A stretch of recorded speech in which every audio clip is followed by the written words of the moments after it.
हल्का फुल्का हीट भी होता है। इवन अगर आप एंथुथु स्कोर्स वगैरह भी टेस्ट करोगे तो वहां पर भी।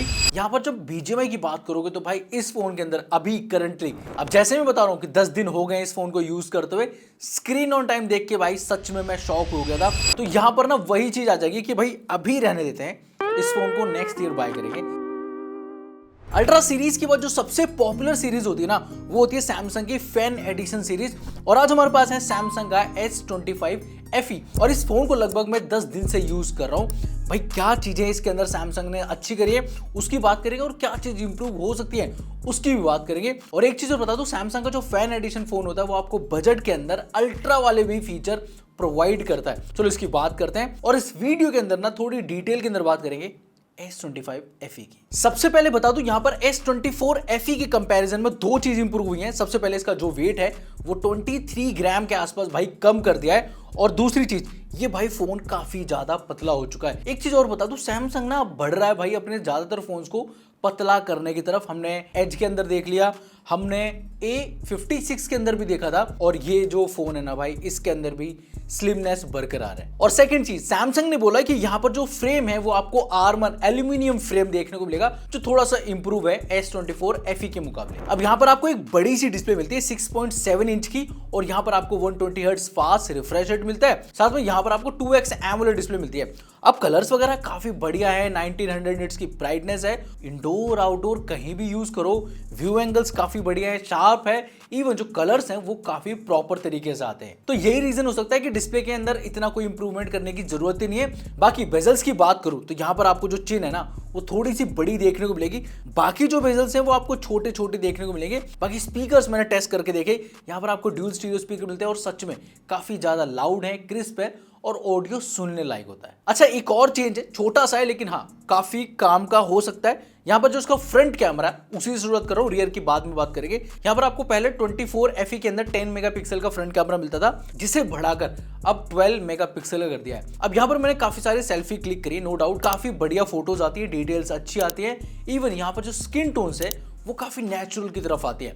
इवन इन्होंने बोला है कि भाई लो लाइट के अंदर फोटोज काफी बढ़िया आती हैं, और हमने ये चीज नोटिस भी करके देखी कि भाई लो लाइट के अंदर जो फोटोज हैं डेफिनेटली भाई बोलूंगा कि यहाँ पर आपको डिटेल्स अच्छी आती है, शार्पनेस है, और ऐसी कोई नॉइस नहीं आती फोटोज के। और रियर की बात करूं तो यहाँ पर आपको ट्रिपल कैमरा सेटअप आता है, 50 प्लस में 12 प्लस में 8 मेगापिक्सल का आपको एक टेलीफोटो लेंस देखने को मिलता है। अब यहाँ पर हमने इसके साथ भी काफी सारी फोटोज क्लिक करी है, एक एक करके बात करते हैं। ओके, तो जब ऐसी लाइटिंग के अंदर फोटोज क्लिक कर रहे हैं तो भाई फोटोज काफी बढ़िया आती है, डिटेल्स अच्छी हैं, और हाँ skin tones near to natural आपको देखने को मिल जाएंगे। और दूसरे जो ब्रांड है उनकी तरह नहीं है कि यहाँ पर हल्का फुल्का बूस्ट आपको देखने को मिले, ग्रीन कलर प्रॉपर ग्रीन दिखाता है। इवन जो वार्म टोन है वो हल्की सी आपको देखने को मिल सकती है अगर आप किसी से कंपेयर कर रहे हो। एक चीज और नोटिस करी मैंने, जब हम लो लाइट के अंदर फोटोज क्लिक कर रहे हैं तो वहां पर हो रहा है कभी कभी कि ये नॉइस क्रिएट कर रहा है ऑब्जेक्ट के ऊपर।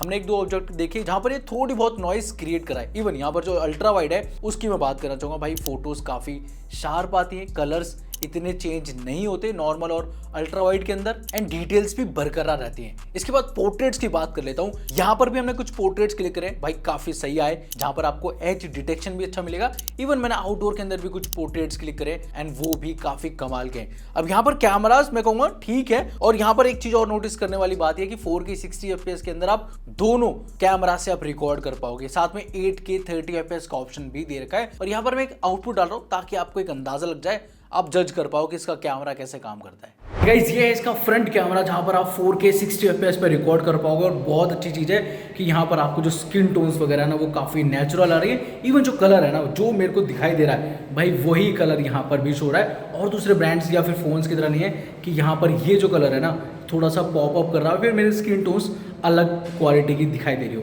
बाकी ऑडियो में यहीं से रिकॉर्ड कर रहा हूँ और इसके बाद मैं स्विच कर रहा हूँ इसके रियर कैमरा पर। अब वैसे तो रियर कैमरा में 8K 30 FPS से आप रिकॉर्ड कर पाओगे, लेकिन वहाँ पर आपको 30 FPS मिलेगा तो थोड़ी सी जर्क लगता है वीडियो के अंदर, लेकिन क्वालिटी हाई क्वालिटी मिलती है। लेकिन अभी मैं रिकॉर्ड कर रहा हूँ 4K 60 FPS पर, और अभी भी जो कलर्स हैं वो काफ़ी ज़्यादा नेचुरल है। ऑडियो में यहीं से रिकॉर्ड कर रहा हूँ, और ऐसा स्मूथ वीडियो आपको देखने को मिलेगा S25 FE से। व्लॉगिंग वगैरह के लिए भी आप आराम से यूज कर सकते हो, और इवन यहाँ पर आपको HDR का ऑप्शन भी मिलता है। बाकी अब मैं बात करना चाहूंगा AI की। अब देखो सैमसंग ऐसा ब्रांड है ना जिसने सबसे पहले AI के फीचर देना स्टार्ट करे थे, मतलब सबको पता है भाई, जो पॉपुलर है ना सर्कल टू सर्च, वो सबसे पहले सैमसंग के अंदर आया था और उसके बाद ही दूसरे डिवाइसेस में गया। और ऐसे बहुत सारे फीचर्स हैं, जैसे कि भाई पोर्ट्रेट स्टूडियो वाला फीचर हो गया, स्केच टू इमेज हो गया, जनरेटिव एडिट या फिर फिल का ऑप्शन हो गया, वो दूसरे डिवाइसेस में बाद में आया। और सैमसंग ने ये सारे जो फीचर जो अल्ट्रा के अंदर आते थे इसके अंदर भी डाले हैं। इसके साथ साथ एक और फीचर डाला है जो कि अल्ट्रा सीरीज में आता है, ऑडियो इरेजर का। मतलब यहाँ पर मैं कुछ भी रिकॉर्ड कर रहा हूँ उसमें नॉइस आ रही है तो भाई सिर्फ एक क्लिक करते आपकी ऑडियो को ये रिमूव कर देगा। इसके साथ साथ photo assist, sketch to image और चैट असिस्ट, जो कि सबसे अंडररेटेड फीचर है ना, वो मुझे बहुत ही बेहतरीन लगता है। मतलब आप कितनी टूटी फूटी इंग्लिश लिखो या फिर आप किसी को मेल कर रहे हो या फिर कुछ भी लिख रहे हो, भाई आपकी ग्रामर से लेके स्पेलिंग से लेके आपका जो फ्लो है, आपका जो फॉर्मेट है भाई, उस सब को चेंज कर देता है। और वो सच में काफी तगड़ा फीचर है। बहुत सारे डिवाइसेस में अभी भी नहीं आया, लेकिन सैमसंग में वो फीचर आता है और इस बात की मैं तारीफ करता हूँ। वैसे जनरली मैं सैमसंग की इतनी तारीफ नहीं करता हूँ, लेकिन हाँ वो फीचर बहुत ही तगड़ा है। ओके, परफॉर्मेंस की और बात कर लेते हैं। अब इस फोन के अंदर आपको Exynos 2400 मिलता है, जो कि लास्ट ईयर के 24 और 24 प्लस के अंदर आया था। अब इस प्रोसेसर की बात करते हैं, 4nm पे आता है, साथ में इसके साथ LPDDR5X रैम, UFS स्टोरेज 4.0 भी आता है। अब इसकी वजह से ना ये सारे जो नंबर हैं भाई आपको एक बढ़िया सा स्कोर निकाल के देते हैं। नो डाउटली काफी तगड़ा चिपसेट है। यहाँ पर आपको 2 मिलियन के आसपास Antutu स्कोर्स मिलते हैं। साथ में अगर आप देखोगे Geekbench के स्कोर्स भी काफी बढ़िया आते हैं। और CPU थ्रॉटलिंग की अगर बात करूं तो फोन वहां पर थ्रॉटल करता है, हल्का फुल्का हीट भी होता है। इवन अगर आप Antutu स्कोर्स वगैरह भी टेस्ट करोगे तो वहां पर भी हीट करता है फोन। लेकिन यहाँ पर जब BGMI की बात करोगे तो भाई इस फोन के अंदर अभी करंटली ये फोन 60 FPS पे प्ले करवा के देगा आपको। अब काफी लोग बोलेंगे जब इतना तगड़ा चिपसेट है, 2 मिलियन के Antutu स्कोर्स है, तो व्हाई नॉट 90 FPS। मैं आपको एक चीज बता दूं, ये थोड़े दिन में अनलॉक्ड हो जाता है, टाइम लगता है थोड़ा सा, लेकिन हाँ आपको कुछ दिनों के अंदर यहाँ पर आपको 90 FPS का ऑप्शन मिल जाएगा BGMI के अंदर, क्योंकि लास्ट 24 या फिर 24 प्लस है वहां पर 90 FPS अनलॉक हो चुका है। और एक चीज और बता दूं कि यहाँ पर जब आप COD खेलोगे ना तो वहां पर आपको 90 FPS मिलेगा, सिर्फ BGMI के अंदर ही 60 FPS पे आप खेल पाओगे। अब यहाँ पर मैं काफी देर से खेल रहा था, वहां पर हीटिंग का इशू मुझे नहीं लगा। मैंने लगभग आधे घंटे से ज्यादा गेम खेली, इवन उसके बाद भी रिपीट करी, लेकिन हीटिंग का इशू नहीं है। लेकिन हाँ फ्रेम ड्रॉप होते हैं। अगर यहाँ पर 60 FPS का ऑप्शन आ रहा है तो वो लगभग 52, 53 के आसपास आपको देखने को मिलेंगे, ऊपर नीचे थोड़ा बहुत चलता रहता है। लेकिन अगर आप डेली रूटीन वाले कोई भी आप काम कर रहे हो इस फोन के ऊपर भाई, उसमें कोई भी प्रॉब्लम आपको देखने को मिलेगी। कैमरा ओपनिंग से लेके या फिर कोई ऐप ओपन कर रहे हो या रिसेंट में कोई ऐप देख रहे हो तो वो मेमोरी में रहती है, आप क्लिक करोगे भाई वहीं से ऐप चालू हो जाती है। तो ये रैम मैनेजमेंट काफी बढ़िया है इस फोन का। और एक चीज और जिसके अंदर सैमसंग ने एक बेंचमार्क सेट कर रखा है वो है updates. Android 16 out of the box आता है ये फोन, और यहाँ पर आपको 7 ईयर्स के OS अपडेट, साथ में 7 ईयर के सिक्योरिटी अपडेट्स मिलेंगे, जो कि मुझे लगता है भाई कोई फोन दे रहा है। और वो चीज भाई इस फैन एडिशन के अंदर आपको देखने को मिलेगी। साथ में One UI 8.0 का आपको सपोर्ट मिलेगा, जिसके अंदर आपको स्मूथनेस भाई नेक्स्ट लेवल ही मिलती है। मतलब आप कैसे यूज करो, आपको बहुत ही बटरी स्मूथ जो फीचर्स हैं या फिर जो लेआउट है वो आपको देखने को मिलेगा। साथ में काफी ज्यादा कस्टमाइजेशन के ऑप्शन भी इसके अंदर आपको देखने को मिल जाएंगे। लेकिन जो सबसे बड़ी प्रॉब्लम रहती है ना यूजर्स के साथ, वो होती है बैटरी। अब ये फोन वैसे ही पतला है और इसके साथ जो बैटरी है वो बड़ी हो गई है। पहले आती थी 4700 mAh की बैटरी और इसके साथ आपको मिलता था 25 वॉट का फास्ट चार्जर। अब यहाँ पर आपको 4900 mAh की बैटरी तो मिलेगी, साथ में 45 वॉट का फास्ट चार्जर भी मिलेगा, जिसकी वजह से आपकी बैटरी भी जल्दी चार्ज हो जाएगी और आप लॉन्ग टाइम तक यूज कर पाओगे। अब जैसे मैं बता रहा हूँ कि 10 दिन हो गए इस फोन को यूज करते हुए, स्क्रीन ऑन टाइम देख के भाई सच में मैं शॉक हो गया था, क्योंकि यहाँ पर ये फोन 10 घंटे से ज्यादा स्क्रीन ऑन टाइम निकाल के दे रहा है। जहां पर मैंने लगभग 8.5 घंटे के आसपास YouTube प्ले करके देखा, उसके बाद BGMI खेली, उसके बाद टेस्टिंग करी इस फोन की, उसके बाद फिर से BGMI खेल के टेस्टिंग करी, और ये सारा करते करते लगभग 10.5 घंटे से ज्यादा हो गए थे। फिर भी 6% के आसपास की बैटरी बची हुई थी। तो ये मैं एक्सपेक्ट नहीं कर रहा था सच में कि भाई इतनी बैटरी चल जाएगी, लेकिन भाई इस फोन ने उतनी बैटरी चलवा के दी।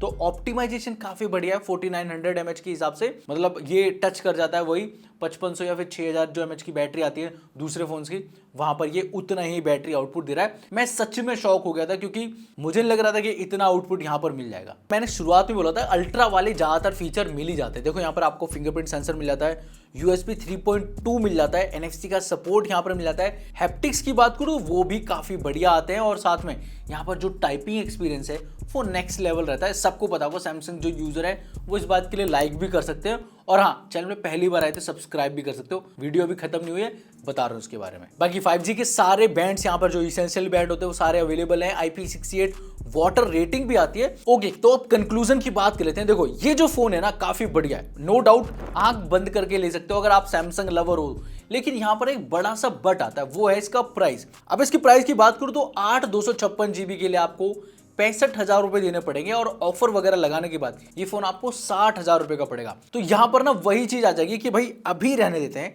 इस फोन को नेक्स्ट ईयर बाय करेंगे, तब ये ज्यादा वैल्यू फॉर मनी होगा।